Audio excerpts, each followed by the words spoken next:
السلام علیکم ورحمۃ اللہ وبرکاتہ۔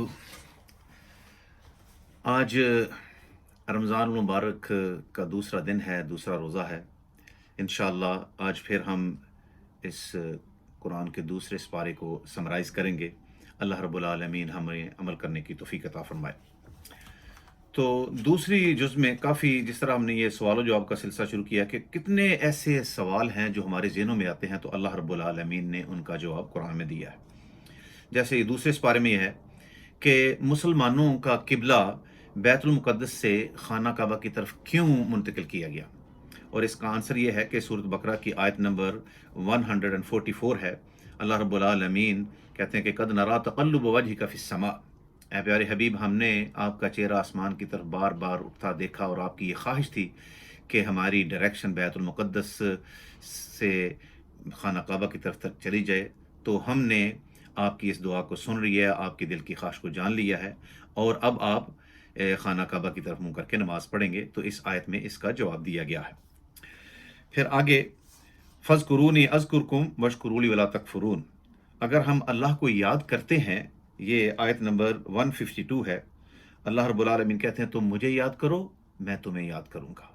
وَاشْكُرُوا لِي وَلَا تَكْفُرُونَ، اور تم میرا شکریہ ادا کرتے رہو اور نافرمانی نہ کرو۔ تو انسان کے لیے یہ بڑی آنر ہے کہ انسان اللہ کو یاد کرے، اللہ اس کو یاد رکھے، اور اللہ تعالیٰ اس کا ذکر فرشتوں میں انسانوں سے بہتر جماعت میں کرتے ہیں۔ اللہ رب العالمین ہمیں اللہ کو یاد کرنے کی، اللہ کی نعمتوں کا شکر کرنے کی توفیق عطا فرمائے۔ مشکلات کا علاج، تکلیفوں کا، غموں کا علاج کیسے کیا جائے؟ تو اللہ رب العالمین نے فرمایا یا ایھا الذین آمنوا استعینوا بالصبر والصلاۃ، اے ایمان والو نماز اور صبر کے ساتھ اللہ رب العالمین سے مدد مانگا کرو۔ اللہ رب العالمین صبر کرنے والوں کے ساتھ ہے۔ اور پھر اللہ رب العالمین مختلف طریقوں سے انسان کو آزمائیں گے، خوف سے، بھوک سے، مالوں سے، جان سے، پھلوں کی کمی سے، اور آج کل جو کرونا آیا ہوا ہے یہ بھی اللہ کی طرف سے ایک ٹیسٹ ہے۔ تو اس مشکل صورتحال میں اللہ نے ہمیں موقع دیا ہے، ہم گھروں میں ٹھہرے ہیں، نماز پڑھیں، قرآن پڑھیں، اللہ سے دعا مانگیں۔ ان اللہ مع الصابرین، صبر اور نماز کو اختیار کرنے والے کا دوست اللہ رب العالمین ہے، اور اللہ صبر کرنے والوں کے ساتھ ہے۔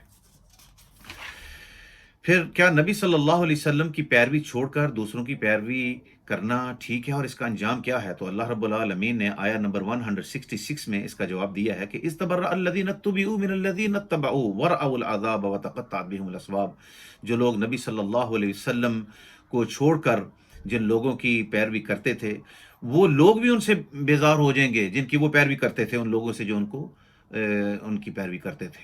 تو جب قیامت کے دن عذاب کو، جہنم کو سامنے دیکھیں گے تو وہ کہیں گے ہمارا تو آپ کے ساتھ کوئی تعلق ہی نہیں ہے۔ تو پھر وہ کہیں گے لو ان لنا کرۃ فنتبرأ منہم کما تبرؤوا منا، آیت نمبر 167 میں یہ جواب دیا گیا ہے۔ تو وہ خواہش کریں گے کاش ہم نے اللہ کے رسول صلی اللہ علیہ وسلم کی بات مانی ہوتی، تو آج ہمیں اللہ کے رسول کا ساتھ نصیب ہوتا۔ پھر آیت نمبر 168 میں اللہ رب العالمین نے آرڈر دیا کہ مسلمانوں کو کون سی حلال چیزیں کھانی چاہیے اور کون سی حرام ہے۔ تو اللہ نے فرمایا یا ایھا الناس کلوا مما فی الارض حلالا طیبا ولا تتبعوا خطوات الشیطان، اے لوگو حلال اور پکیزہ چیزیں کھاؤ جو اللہ نے تمہارے لیے زمین میں پیدا کی ہیں، اور شیطان کی پیروی مت کرو کیونکہ شیطان تمہارا کھلا دشمن ہے۔ پھر سوال یہ ہے کہ مسلمان پر کون سی چیزیں حرام ہیں؟ تو اللہ رب العالمین نے آیت نمبر 173 میں فرمایا انما حرم علیکم المیتۃ والدم ولحم الخنزیر وما اہل بہ لغیر اللہ، اللہ نے تم پر صرف مردار، خون، خنزیر کا گوشت اور وہ چیز حرام کی ہے جو اللہ کے سوا کسی کا نام پکارا جائے۔ تو یہ چیزیں جو ہے اللہ رب العالمین نے اس آیت میں مینشن کر دی، اس کا جواب دے دیا۔ پھر قاتل کی کیا سزا ہے؟ اللہ رب العالمین نے فرمایا، یہ آیت نمبر 178 ہے، یا ایھا الذین آمنوا کتب علیکم القصاص فی القتل، اے لوگو جو ایمان لائے ہو، قتل ہو جانے والوں کے معاملے میں تمہارے لیے برابر کا بدلہ لینا فرض کر دیا گیا ہے۔ تو پھر اللہ رب العالمین کہاں ہیں، یہ سوال پیدا ہوتا ہے۔ تو اللہ رب العالمین نے اس کا جواب آیت نمبر 186 میں دیا ہے، وَإِذَا سَأَلَكَ عِبَادِي عَنِّي فَإِنِّي قَرِيب، اے میرے پیارے حبیب حضرت محمد الرسول اللہ صلی اللہ علیہ وسلم، جب یہ میرے بندے آپ سے میرے بارے میں سوال کریں کہ اللہ کہاں ہے، تو آپ کہیں کہ میں آپ کے بہت قریب ہوں، میں دعا کرنے والے کی دعا کو سنتا ہوں۔ تو اللہ رب العالمین فرمایا ان کو چاہیے کہ میرا حکم مانیں، مجھ پر ایمان لائیں، میں ان کو ہدایت دوں گا، تو میں اپنے علم کے لحاظ سے، اپنی قدرت کے لحاظ سے ان کے بہت ہی قریب ہوں۔ پھر کیا چاند ہمارے کس کام کا ہے؟ یہ آیت نمبر 89 ہے، یہ سوال ہے، اس کا جواب اللہ نے دیا کہ یسألونک عن الأہلہ قل ہی مواقیت للناس والحج۔ یہ لوگ آپ سے چاند کے بارے میں سوال کرتے ہیں تو آپ انہیں فرما دیجئے یہ لوگوں کے لیے حج کے اوقات کی رہنمائی کرتا ہے، حج کے اوقات بتاتا ہے۔ آیت نمبر 190 میں سوال ہے کہ کیا مسلمان جنگ کی حالت میں کوئی زیادتی کے مرتکب ہو سکتے ہیں؟ تو اللہ رب العالمین نے فرمایا وَقَاتِلُوا فِي سَبِيلِ اللَّهِ الَّذِينَ يُقَاتِلُونَكُمْ وَلَا تَعْتَدُوا إِنَّ اللَّهَ لَا يُحِبُّ الْمُعْتَدِينَ۔ تم اللہ کی راہ میں ان لوگوں سے لڑو جو تم سے لڑتے ہیں، اور تم زیادتی نہ کرو، بے شک اللہ رب العالمین زیادتی کرنے والوں کو پسند نہیں کرتا۔ پھر سوال کب تک مسلمان جنگ جو ہے وہ جاری رکھیں؟ یہ اس کا جواب آیت نمبر 193 میں دے دیا گیا وَقَاتِلُوهُمْ حَتَّى لَا تَكُونَ فِتْنَةٌ وَيَكُونَ الدِّينُ لِلَّهِ فَإِنِ انْتَهَوْا فَلَا عُدْوَانَ إِلَّا عَلَى الظَّالِمِينَ۔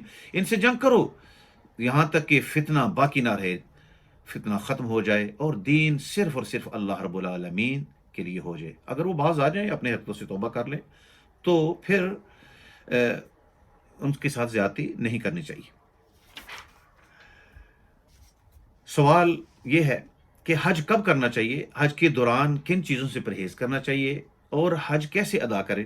اللہ رب العالمین نے ان آیات میں آیت نمبر 197 اور 198 میں جواب دیا ہے کہ حج کے مہینے معلوم و مقرر ہیں، چنانچہ جس شخص نے ان مہینے میں حج کرنا ہو تو وہ حج کے دوران کوئی جنسی باتیں نہ کرے، اللہ کی نافرمانی نہ کرے، کسی سے جھگڑا نہ کرے۔